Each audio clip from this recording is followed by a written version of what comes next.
So I wasn't actually at MRF 2023. I released Hue Forge on June 16th, 2023. Yeah. And I did a couple of live streams, one of them with Zombie Hedgehog, and Nick from Polymaker had seen it. Oh, okay. And he talked to me and decided to cooperate with me on the release. And Polymaker had a bunch of my prints on their table, or Hue Forge prints that people at Polymaker had done on their table at MRF, and people got to see it for the first time. And that really kind of kicked off much more frenzy and interest with in Hue Forge than I had expected at the beginning.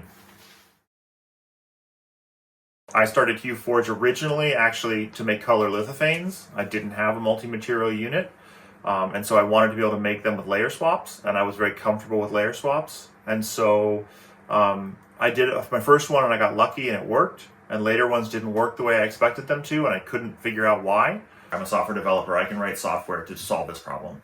So I started that way, and then I got that working. It took me 2 or 3 months to get it working well, and I was producing a lot of results that I liked. And then I ran into somebody doing the other thing, not front lit, not backlit. And when I saw that, I had done enough work to know how to change my algorithm to work for that. So I did that. And that's kind of how Hue Forge was born. And I've always wanted to make sure that it's accessible to everybody and that you don't need a multi-material printer to do it. So the Hue Forge name was picked on a car ride. I had a tool name that I had given it, the Color Lithophane Builder, which was just my working project name, which is no good for a final product. And I was on a very long car ride with my family, and I wanted to get this idea of forging together colors, putting together colors under heat in layers. And I came up with Color Forge, but that's a taken name in the model paint space. So another word for color is hue. And when I put them together, they sounded good. So that's when we came up with Hue Forge. Well, so technically I have hired my wife, and she helps me with some administrative stuff and things like that. But there are no plans right now to do any hiring. Okay. I can mostly handle the day-to-day.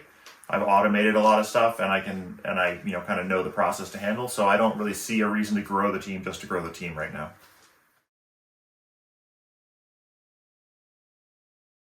So yeah, I am working on this full time. I quit my day job in January of 2024 and started full time on Hue Forge. My previous job was a software developer. It had nothing to do with 3D printing.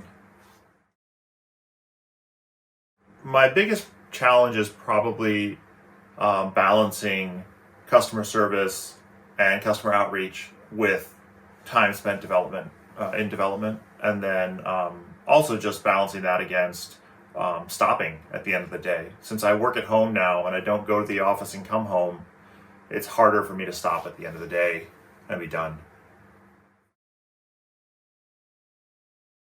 So the biggest thing I'm interested in with the K2 Plus is the larger build volume.